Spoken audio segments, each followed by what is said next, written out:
Bandai is going absolutely crazy right now with the current release of One Piece, the upcoming release of Battle Spirit Saga in English, and this new card game which we'll be talking about today, Union Arena. Bandai does kind of seem like they're spreading themselves thin, but I do expect great things from all three of these card games. Even DBS, it doesn't seem like they're planning to kill it off either, since they do have a simulator coming out. But with all that being said, let's go ahead and look at this new game, Union Arena, today. So off the bat here, we're on their site.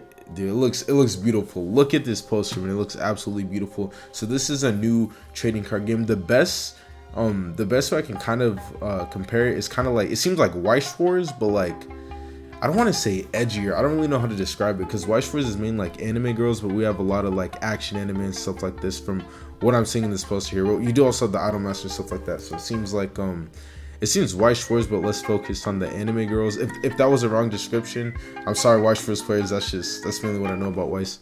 But it looks very sick so far. We have so these are the decks they're going to be starting off with on March 24th. It seems we have Jujutsu Kaisen, Hunter x Hunter. Oh my god. Oh, Code Geass. That's what this is. Code Geass. I need to watch this anime, but this is all very, very sick. So we have 3 banger animes right off the bat, and we see a further release date schedule here. We have whatever this is, Idolmaster, Tales of Arias, Bleach. I'm not sure what this one is. And then we also have My Hero Academia. My Hero Academia is an interesting one if they do bring this game to English, which, to be honest, they probably will with how Bandai's been operating recently. But Jasco has a game called, they already have a My Hero Academia card game, so I'm not sure how licensing and stuff like that is gonna work. Hopefully, I really hope that they can transfer this over to English one by one, but if there are some license issues, I'm sure that we can get them in alternative forms, kind of as we've seen other companies such as like Bushiroad do with Buddy Fight. Well, that was still a game. And then they do already have events announced for this game, and they have a teaching event announced, so it looks very, very cool so far. We have some product pages here, which I'll just link this site in the description, but I'll go ahead and look at one before we get into the rules. But look at this, man. It looks so, even just look at these cards, it looks sick, bro. Like, I don't know if y'all are a fan of like how the card design looks so far, but I'm liking it so far. I think I could really get used to it in person. It's giving me, I don't know what kind of vibes it's giving, but it looks amazing so far. But this is it for the site. Let's go ahead and get like a quick rundown of what the rules are and kind of how to play the game. Alright, we're going to go ahead and get a fairly quick rundown of the rules. So this is Union Area, and then you have 3 types of cards. You have the characters here, you have the field right here, and then you have the event here. Going next, it says that you can have only up to 4 of the same cards in your deck. Your deck size is 50, and you can only build with cards from the same anime. Essentially, they do specifically note that there is really no mixing. Maybe this will change in the future, but for the time being, you can only build with cards from the same anime. The resource system is based on action cards, which is very interesting. It's kind of like the Dawn system from One Piece, or if you've played like Hearthstone and stuff like that, but it does cap out fairly quickly compared to those games. And then we scroll down here, and this is kind of the field. This isn't the whole field, but you're going to see that there's the front line, the energy line, which will be explained more later. You have the deck. You can only see 4 life here, but there is up to 7 life, and there is going to also be an action area in the back where the action cards do go. And there's also going to be a graveyard, of course, and then there's going to be something called the remove area.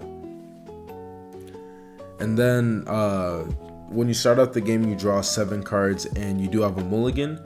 It doesn't specifically say how the mulligan works yet, so I don't know if you bot deck and draw 7 or you shuffle and draw 7. Knowing Bandai, it's probably a shuffle and draw 7, but you do draw 7 cards and there's a mulligan. 7 is a lot. Thinking of like any other card games that do that, that's pretty much like only Pokemon. So 7 is a lot, but you do just draw 7, which is nice. So I wonder how card advantage and stuff like that's gonna work. And then these are the phases here. You have the start phase, the move phase. I don't know how they're gonna translate this, but it's literally called move. Main phase, attack phase, and end phase. And then in the start phase, you have 3 things that you must do. So you activate rested cards, you add action points. So if you go first, you add 1 action point. If you go second, you're going to add 2 action points. And then you're going to draw a card unless you're going first. So as I note down here, if you go first, all you do is add an action point. You don't really have to worry about activating rested cards, and you don't get to draw 1 card.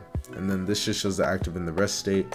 And then going down here, you have the movement phase, which you have any characters. If you have any characters in the energy line, you can go ahead and move them up to the front line. We'll kind of see this demonstrated in further screenshots. And then characters in the front line can attack and block, just noting that.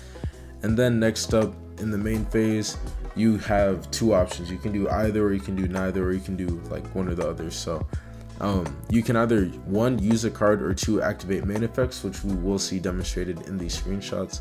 And this just highlights the energy line. Energy line is where we're going to put cards in order to like build up your energy, if that makes sense. So you will kind of see this here as I scroll down, but this 0 in the blue represents the amount of energy, blue energy that's required. So as long as you have that amount of blue in your energy line, which it'll be represented in the lower right corner how much blue you get from a card, as long as you have that much energy in your energy line, you can use cards in your hand up to that energy. That sounds kind of complicated. So for instance, there's 0 blue, so you can use this. Gojo over here requires 5 blue, so you have to have 5 blue in your energy line in order to play Gojo. And as it shows with this character here in the bottom right corner, some characters can give 2. So in an example, you might want to have this character 2 and then just 3 of 1 blues, and you would be able to use Gojo. So that's just something no, sorry, that sounded a little complicated. And then you tap an action card in order to play the card. So if you also look here, you have the amount of actions. So in order to play this card, you have to use 1 action. For Gojo, you'd have to use 2 actions and stuff like that. Alright, and then the character, when it's played, it enters in the rest state. So regardless of whether you play to the energy line or the front line, which you'll find out that you can play to the front line later, it's going to enter in the rest state. At the end of your turn, they do all get set back to active, so don't worry about that. And even if a card's rested, it still counts towards your energy requirement, of course. This is just showing the front line. We're in the attack phase, but since there's nothing in the front line, the attack phase is skipped. It's not said whether you can attack or not going first, but with characters entering rested, I'm gonna assume that there's currently no way to attack going first, but maybe there'll be a way in the future.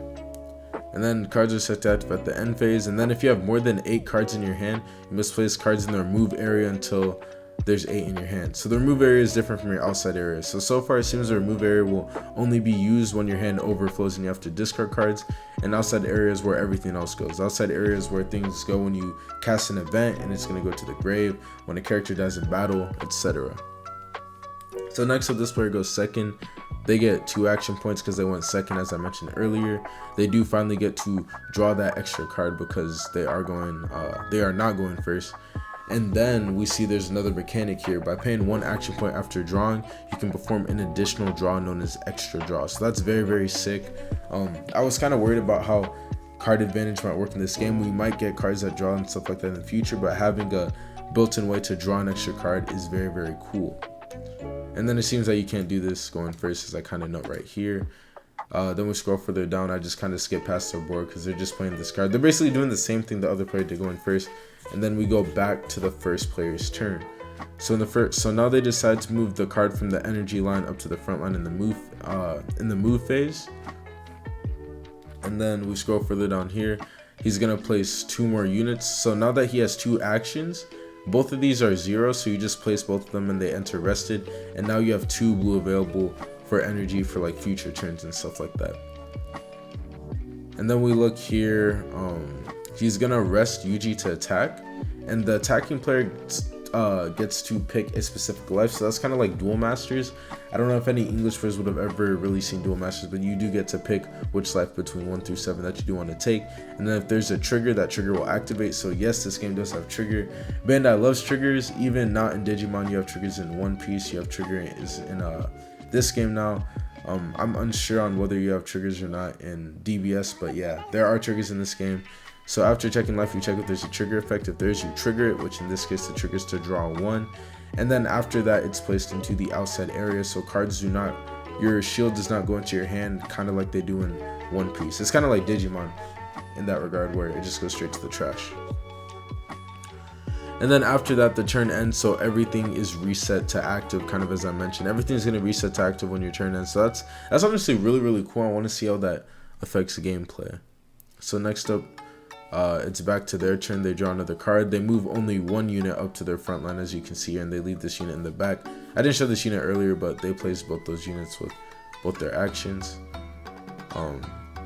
This character is going to swing, and they mentioned that you can block with the character that's in the front line. So in this case, they're going to block. They're going to compare BP. If the BP is the same, the attacker wins and the blocker is going to go to the grave. If the BP of the blocker is greater, nothing happens. The attack fizzles essentially, but the attacking card will not go into the graveyard. So in this case, the UG dies and it goes all the way to the outside area. And then next up, it's going to be back to the first player's turn again. Now they're all the way at 3 actions.